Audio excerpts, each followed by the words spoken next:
पिता और पुत्र और पवित्र आत्मा के नाम पर आमीन। हमारे प्रभु यीशु क्रिस्त की कृपा, ईश्वर का प्रेम और पवित्र आत्मा का साहचर्य आप सबों को प्राप्त हो और आपकी आत्मा के साथ। प्रिय माता पिता, सिस्टरगन्स व स्नेह में बच्चों, आज के पहले पाठ में हम लोग नबी यिर्मयाह के ग्रंथ अध्याय 17 वाक्य 5 में पाएंगे, धिक्कार उस मनुष्य को जो मनुष्य पर भरोसा रखता है।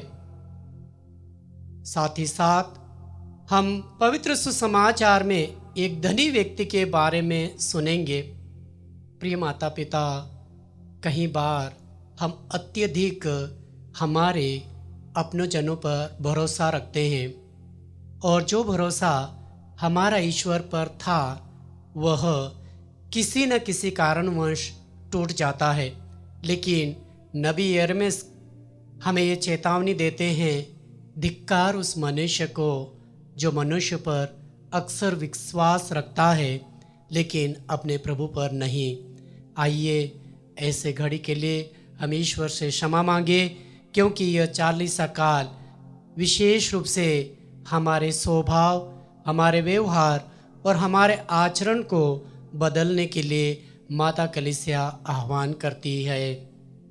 हम सब मिलकर बोले, हे भाइयों बहनों, मैं सर्वशक्तिमान ईश्वर और आप लोगों के सामने स्वीकार करता हूँ कि मैंने मन, वचन और कर्म से तथा अपना कर्तव्य पूरा न करने से, अपने कसूर से, अपने भाई कसूर से घोर पाप किया है। इसलिए मैंने कुंवारी धन्य मरियम से, सब स्वर्गदूतों और संतों और आप लोगों से, हे भाइयों और बहनों, विनती करता हूँ कि आप लोग मेरे लिए प्रभु ईश्वर से प्रार्थना करें। सर्वशक्तिमान ईश्वर हम लोगों पर दया करे और हमारे पाप क्षमा कर हमको अनंत जीवन प्रदान करे। आमीन। हे प्रभु दया कर, हे प्रभु दया कर, हे क्रिस्त दया कर, हे क्रिस्त दया कर, हे प्रभु दया कर। हे प्रभु दया कर। हम प्रार्थना करें। हे ईश्वर, तो हमें दोष मुक्त करता और निर्दोष व्यक्तियों से प्रेम रखता है। अपने सेवक सेविकाओं का हृदय अपनी ओर आकर्षित कर, ताकि वे तेरे आत्मा के उत्साह से विश्वास में दृढ़ और कर्मों में फलप्रद पाए जाए। हमारे प्रभु और तेरे पुत्र यीशु क्रिस्त के द्वारा, जो तेरे तथा पवित्र आत्मा के संग एक ईश्वर होकर युगानुयुग जीते और राज्य करते हैं। आमीन। सर्वशक्तिमान ईश्वर आपके हृदय और जिह्वा पर हो, जिसे आप योग्य रीति से प्रभु के ईश वचनों को सुना सके। पिता और पुत्र और पवित्र आत्मा के नाम पर आमीन। पहला पाठ नबी यिर्मयाह का ग्रंथ अध्याय 17 पद संख्या 5 से 10। धिक्कार उस मनुष्य को जो मनुष्य पर भरोसा रखता है। धन्य है वे जो प्रभु पर भरोसा रखता है। प्रभु यह कहता है, धिक्कार उस मनुष्य को जो मनुष्य पर भरोसा रखता है, जो निरे मनुष्य का सहारा लेता है और जिसका हृदय प्रभु से विमुख हो जाता है। वह मरुभूमि के पौधे के सदृश्य है, जो कभी अच्छे दिन नहीं देखता।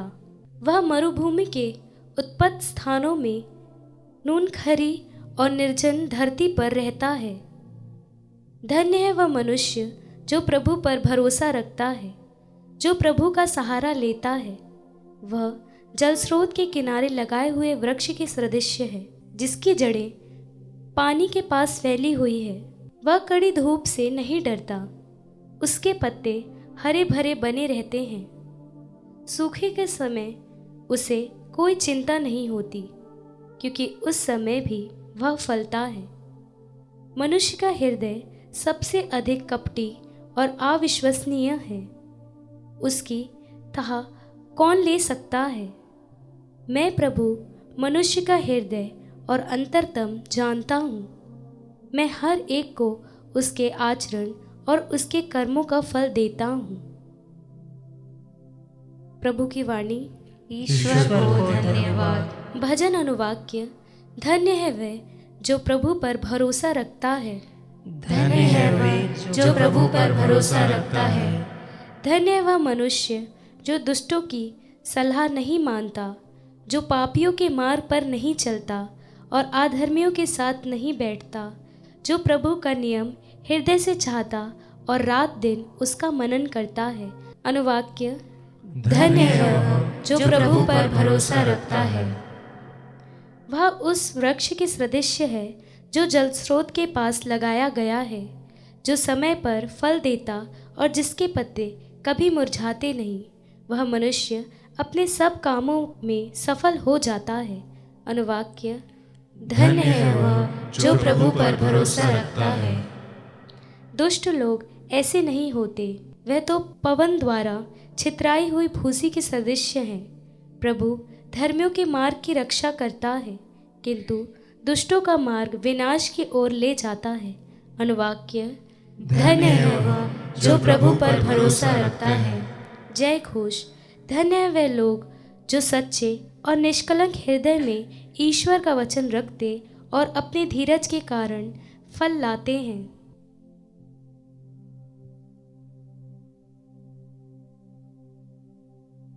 प्रभु आप लोगों के साथ हो और आपकी आत्मा के साथ। संत लूकास के अनुसार पवित्र सुसमाचार। हे प्रभु तेरी महिमा हो। अध्याय 16 वाक्यांश 19 से 31 तक। तुम्हें जीवन में सुख ही सुख मिला और लाजरुस को दुख ही दुख। अब उसे यहाँ सांत्वना मिल रही है और तुम्हें यंत्रणा। यीशु ने फरीसियों से कहा, एक अमीर था जो बैंगनी वस्त्र और मलमल पहनकर प्रतिदिन दावत उड़ाया करता था। उसके फाटक पर लाजरुस नामक कंगाल पड़ा रहता था, जिसका शरीर फोड़ों से भरा हुआ था। वह अमीर की मेज की झूठन से अपनी भूख मिटाने के लिए तरसता था और कुत्ते आकर उसके फोड़े चाटा करते थे। वह कंगाल एक दिन मर गया और स्वर्गदूतों ने उसे ले जाकर इब्राहिम की गोद में रख दिया। अमीर भी मरा और दफनाया गया।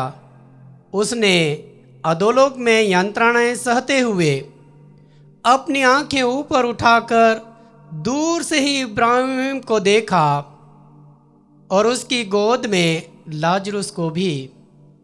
उसने पुकार कर कहा, हे पिता इब्राहिम, मुझ पर दया कीजिए और लाजरुस को भेजिए, जिसे वह अपनी उंगली का सीरा पानी में भिगोकर मेरी जीभ ठंडी करे, क्योंकि मैं इस ज्वाला में तड़प रहा हूँ। इब्राहिम ने उससे कहा, बेटा, याद करो कि तुम्हें जीवन में सुख ही सुख मिला और लाजरुस को दुख ही दुख। अब उसे यहाँ सांत्वना मिल रही है और तुम्हें यंत्रणा। इसके अतिरिक्त हमारे और तुम्हारे बीच में एक भारी गर्त अव्यवस्थित है।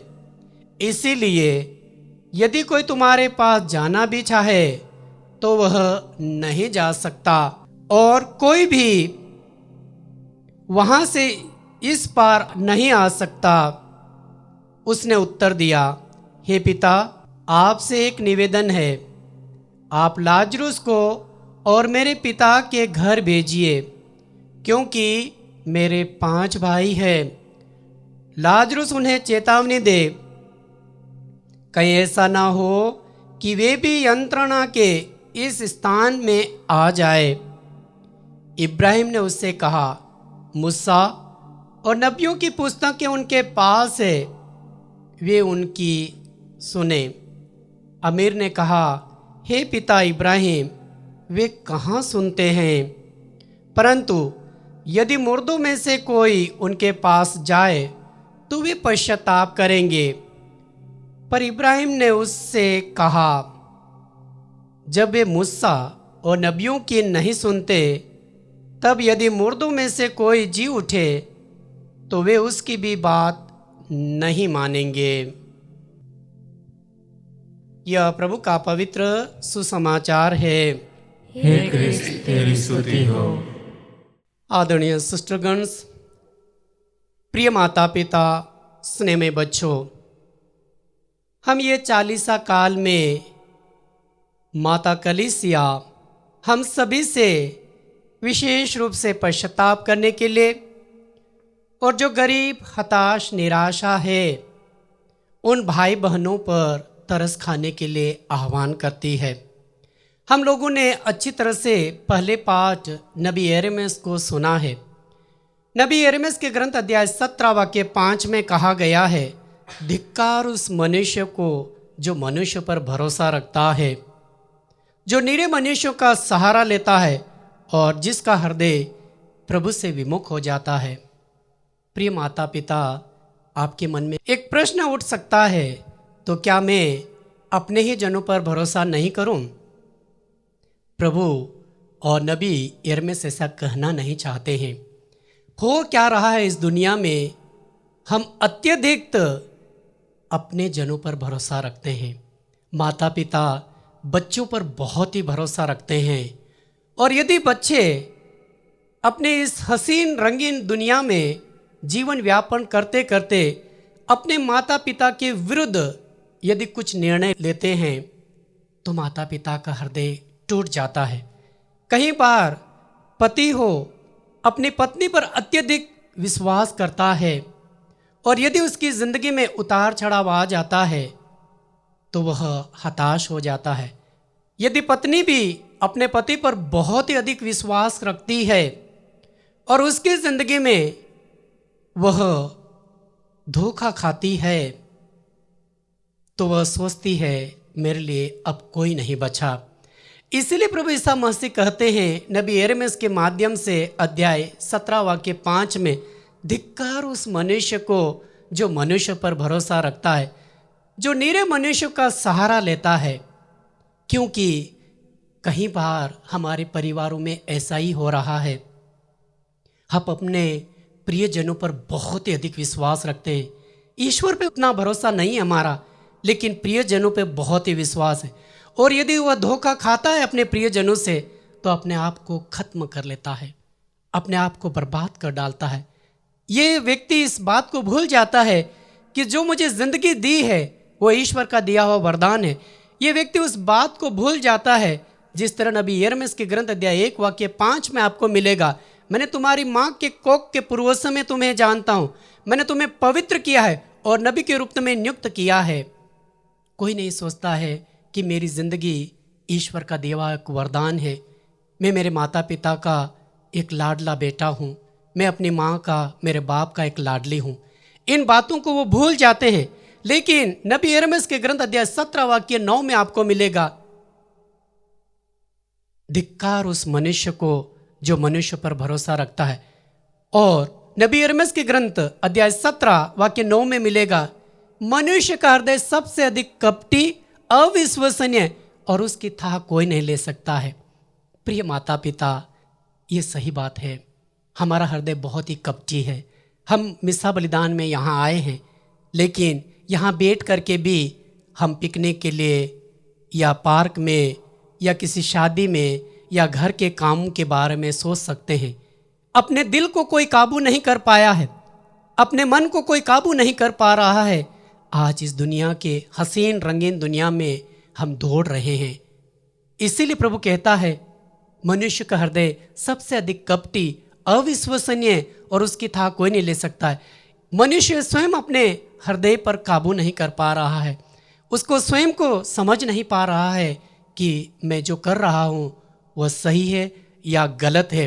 लेकिन आज के पवित्र सुसमाचार में प्रभु ईसा मसीह यीशु ने अपने शिष्यों को एक दृष्टांत सुनाया, और वह दृष्टांत ये था एक अमीर के बारे में जो मलमल के वस्त्र पहन करके रोजाना दावत दिया करता था, पार्टियां मनाता था और उसके ही टेबल के नीचे, उसके ही दरबार में लाजरुस नामक कंगाल पड़ा रहता था, जिसके शरीर पर फोड़े थे, उससे वह भरा रहता था। उसकी मेज से गिरे हुए चूर्ण को खा करके वह अपने आप को तृप्त करता था। लेकिन दोनों की बारी आती है। जब लाजरुस मर जाता है, उसे स्वर्गदूत आकर के ले जाते हैं और इब्राहिम की गोद में बिठा देते हैं। दूसरी तरफ धनी भी मरता है और वह अधोलोक में यंत्रणाएं सहता है। वह दूर से देखता है लाजरुस इब्राहिम की गोद में बैठा हुआ है और धनी व्यक्ति यंत्रणाएं सहता है और वह कहता है कि मैं इस नरक में जल रहा हूँ। लाजरुस से कहिए कि वह उंगली भिगो करके मेरी जबान को ठंडा करे। लेकिन इब्राहिम कहता है, देखिए आपके और हमारे बीच में एक गहरी खाई है, ना तो उधर से कोई आ सकता है और ना इधर से कोई जा सकता है। प्रिय माता पिता, आखिर इस 40 काल में इस दृष्टांत के माध्यम से ईश्वर क्या कहना चाहता है? हम देखते हैं हमारे बीच में गरीब, हताश, निराश भाई बहन बहुत सारे हैं। जब मैं चोरियासी गांव में कार्यरत था, मैंने देखा गरीब भाई बहन अभी भी बने हुए हैं गांव में, जिनके पास कपड़े तक नहीं है पहनने के लिए, खाने के लिए वे तरसते हैं। और शहरों में भी यही मिलेगा। एक तरफ हम बिल्डिंग की बिल्डिंग बना रहे हैं, लोग इतनी सारी गाड़ियां खरीद रहे हैं कि उनके पास गाड़ियों को रखने के लिए जगह नहीं है, लेकिन हमारे पर थोड़ी सी भी हमें तरस नहीं आता है। हम 1000 बार ये कहते हैं कि सरकार क्या कर रही है, लेकिन हम ये नहीं कहते हैं कि हम क्या कर रहे हैं। मदर टेरेसा ने एक बार कहा है, आप 100 को खाना नहीं खिला सकते, कोई बात नहीं, एक को खिलाइए, एक को खिलाइए। अक्सर हम होटल में विशेष करके बड़ी बड़ी पार्टियों के लिए जाते हैं, हम टिप्स भी रख करके आते हैं, लेकिन एक भिखारी आपके पास, आपके सम्मुख आता है, आप कितने दया दिखाते हो? आपको तरस आती है क्या?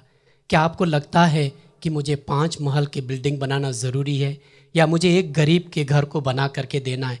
यदि नहीं है तो एक ईसाई होने के नाते ये प्रण कीजिए कि अपने जीते जी कम से कम हम किसी औरों का उद्धार करें, किसी गरीब के बच्चे को पढ़ाए, किसी गरीब के परिवार को एक घर बना करके दे, उसके लिए थोड़ा तरस खाए, क्योंकि धनी भी मरेंगे और कंगाल भी मरेगा। उस दिन आपका और मेरा न्याय होगा।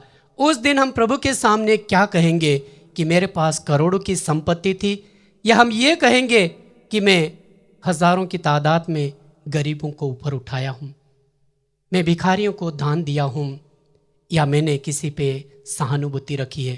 प्रिय माता पिता, आइए, ये प्रश्न चिन्ह है आपके लिए और मेरे लिए कि मैं इस 40 काल में जब भी धन दौलत, पार्टियां और अननेसेसरी बेकार की चीज़ों में खर्च करता हूँ, हज़ारों की तादाद में कपड़े हो, गाड़ियाँ हो, नए नए मोबाइल हो, खरीदता रहता हूँ, लेकिन किसी की मदद नहीं करता हूँ। ऐसे हालात के लिए प्रभु से क्षमा मांगे और निर्णय ले कि इस 40 काल में मैं किसी गरीब के परिवार के लिए कुछ दान दूं, गरीबों के बच्चों को पढ़ाऊं, ताकि मैं प्रभु के सामने कह सकूं, प्रभु मैं आपका बेटा हूं, मैं आपकी बेटी हूं, इसके खातिर मैंने इन लोगों की सेवाएं की है। आमीन।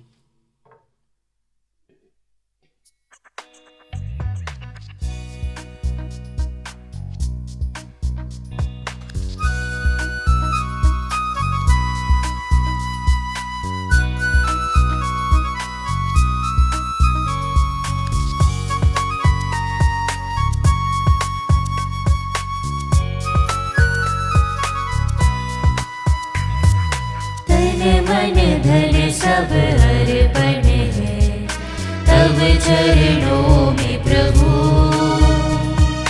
जीवन अपना लाए हैं ग्रहण करो हे प्रभु। दावरस रोटी की भेंट चढ़ाते हैं, यीशु मसीहा के संग हर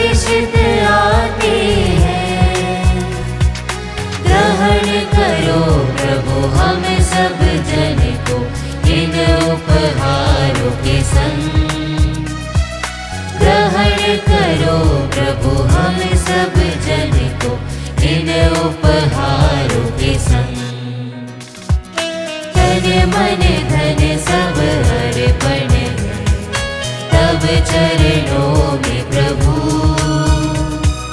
जीवन अपना लाए, ग्रहण करो हे प्रभु। भाइयों और बहनों, प्रार्थना कीजिए कि सर्वशक्तिमान पिता ईश्वर हमारा ये बलिदान ग्रहण करे। प्रभु अपने नाम की स्तुति तथा महिमा के लिए और हमारे तथा अपने समस्त पवित्र कलीसिया के लाभ के लिए आपके हाथों से बलिदान स्वीकार करें। आइए हम भेंट के रूप में गरीब, हताश, निराशा भाई बहनों को इस भेंट के रूप में अर्पित करें। हे प्रभु, इस बलिदान के प्रभाव से हमारी तपस्या पवित्र कर दे। जो शारीरिक तपस्या हम कर रहे हैं वह हमारी आत्मा में भी अपना फल उत्पन्न करे। हम ये प्रार्थना करते हैं अपने प्रभु क्रिस्त के द्वारा। आमीन। प्रभु आप लोगों के साथ हो और आपके आत्मा के साथ। प्रभु में मन लगाइए। हम प्रभु में मन लगाए हुए हैं। हम अपने प्रभु ईश्वर को धन्यवाद दे। यह उचित और न्याय संगत है। हे प्रभु पवित्र पिता, सर्वशक्तिमान और शाश्वत ईश्वर, यह वास्तव में उचित और न्याय संगत है। हमारा कर्तव्य तथा कल्याण है कि हम सदा और सर्वत्र तुझे धन्यवाद दे। तू चाहता है कि हम आत्मत्याग के द्वारा तेरे प्रति अपनी कृतज्ञता प्रकट करें, अपने पाप में दुष्टता कम करें, गरीबों के भरण पोषण में योगदान दे और तेरी दयालुता का अनुकरण करें। इसीलिए असंख्य स्वर्गदूतों के स्वर में स्वर मिलाकर हम भी तेरी महिमा का बखान करते हुए 100 से गाते हैं।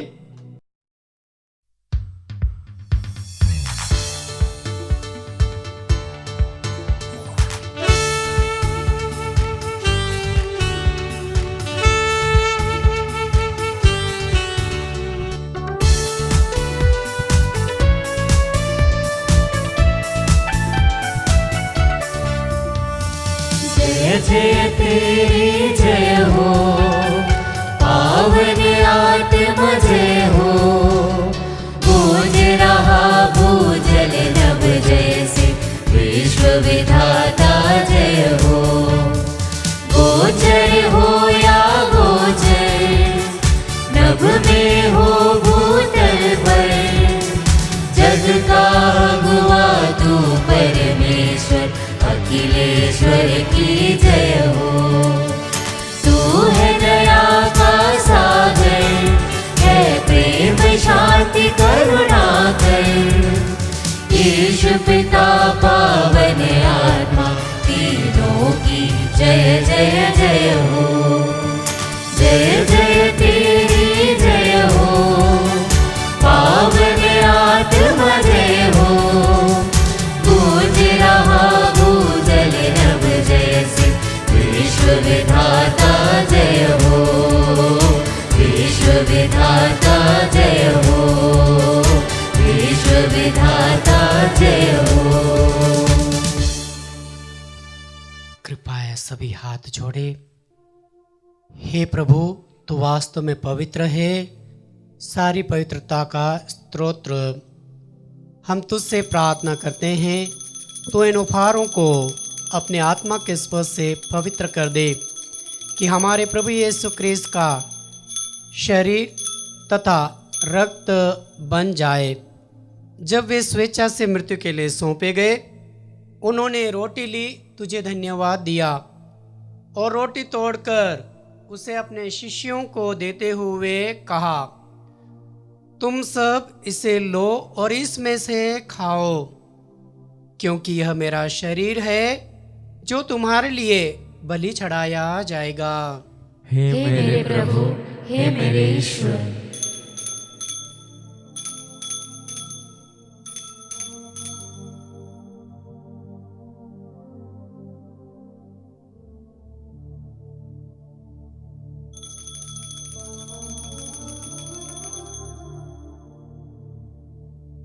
इसी भांति भोजन के बाद उन्होंने कटोरा लिया, तुझे धन्यवाद दिया और उसे अपने शिष्यों को देते हुए कहा, तुम सब इसे लो और इसमें से पियो, क्योंकि यह मेरे रक्त का कटोरा है, नवीन और अनंत व्यवस्थान का रक्त, जो तुम्हारे और बहुतों के पापों की क्षमा के लिए बहाया जाएगा।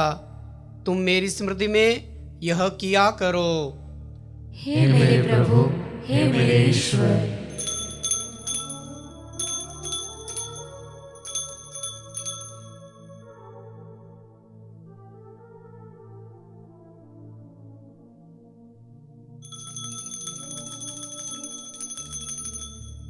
यह हमारे विश्वास का रहस्य। हे प्रभु, हम तेरी मृत्यु तथा पुनरुत्थान की घोषणा तेरे पुनरागमन तक करते रहेंगे। इसलिए प्रभु, हम क्रिस्त की मृत्यु और पुनरुत्थान की स्मृति में तुझे जीवन की रोटी और मुक्ति का कटोरा चढ़ाते हैं। हम तुझे धन्यवाद देते हैं कि तूने हमें अपने सम्मुख उपस्थित होने और अपनी सेवा करने का सौभाग्य प्रदान किया है। हमारा नम्र निवेदन है कि हम सब क्रिस्त का शरीर और रक्त ग्रहण करके पवित्र आत्मा के द्वारा एकता के सूत्र में बंधे रहे। हे प्रभु, हमारे संत पिता फ्रांसिस, हमारे धर्माध्यक्ष बिशप चाको और सभी याजकों के साथ विश्व भर में फैले अपने कलीसिया की सुधिले तथा इसे प्रेम में सिद्ध बना दे। हे प्रभु, हमारे उन भाई बहनों की भी सुधिले जो पुनरुत्थान की आशा में परलोक से दार चुके हैं, उन्हें और सभी मृतकों को अपने पुण्य दर्शन का सौभाग्य प्रदान कर। हम सब पर दया दृष्टि डाल कि हम भी अनंत जीवन के सहभागी बने और ईश्वर की माता धन्य कुंवारी मरियम, प्रेरितगण और सब संतों के साथ जो युग में तेरे विश्वस्त सेवक सेविकाएं बने रहे, तेरा स्तुतिगान कर सके तेरे पुत्र यीशु क्रिस्त के द्वारा।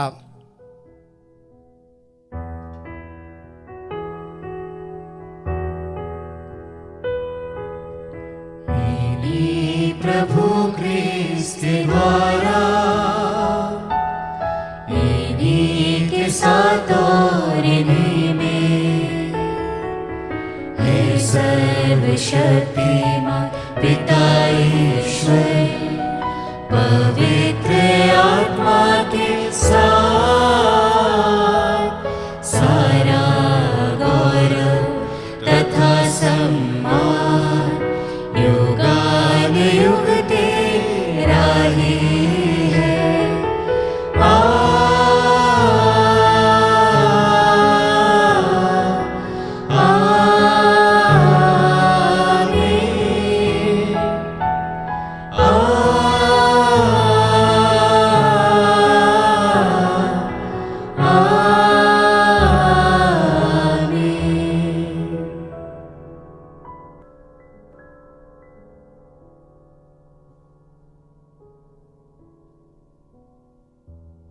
आइए हम बड़े भक्ति भाव के साथ दोनों हाथों को खोलें और विशेष रूप से जो हताश, निराश और कंगाल है, गरीब है, उन सभी भाई बहनों के लिए वही प्रार्थना बोले जो प्रभु ने हमें सिखाया है।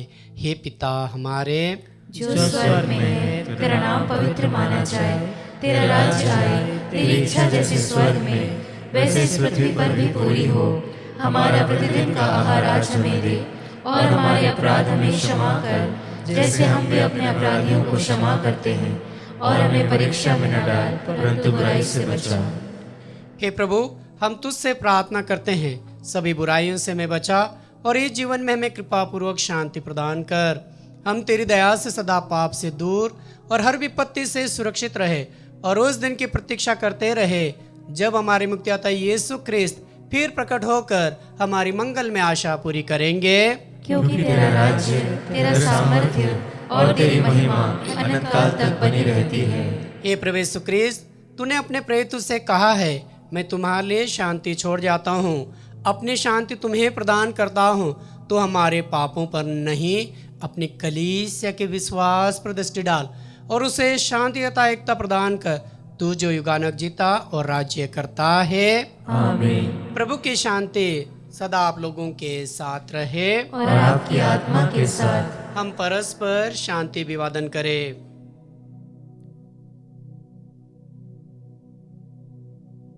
हे ईश्वर के मेमने, तू संसार के पाप हर लेता है, हम पर दया कर। हे ईश्वर के मेमने, तू संसार के पाप हर लेता है, हम पर दया कर। हे ईश्वर के मेमने, तू संसार के पाप हर लेता है, हमें शांति प्रदान कर। देखिए ईश्वर का मेमना जो संसार के पाप हर लेते हैं। धन्य वे जो प्रभु के भोज में बुलाए जाते हैं। हे प्रभु, मैं इस योग्य नहीं हूँ कि तू मेरे यहाँ आए, किंतु एक ही शब्द कह दे और मेरी आत्मा चंगी हो जाएगी। जिसका शरीर और रक्त अनंत जीवन के लिए हमारी रक्षा करता रहे। आमीन।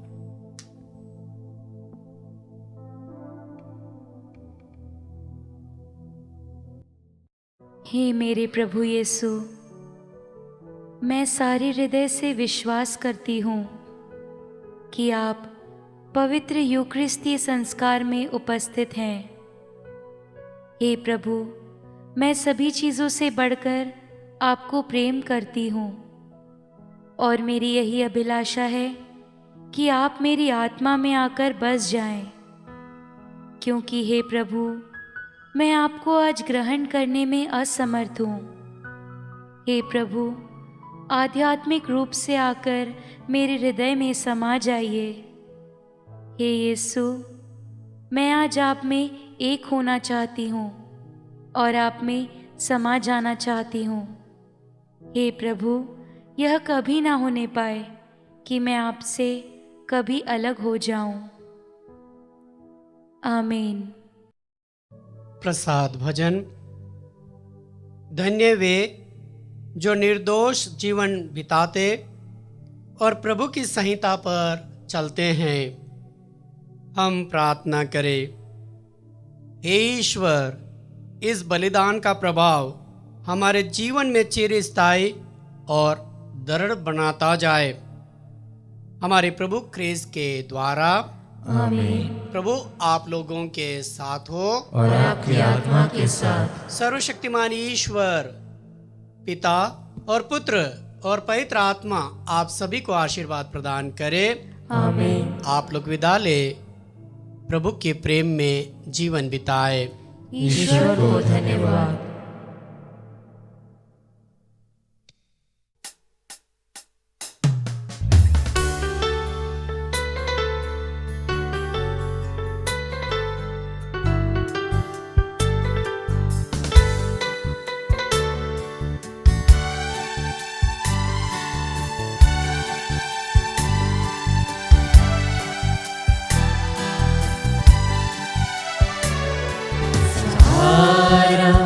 मुझको चाहिए सहारा दे मुझे खुदा, सहारा मुझको चाहिए सहारा दे मुझे खुदा।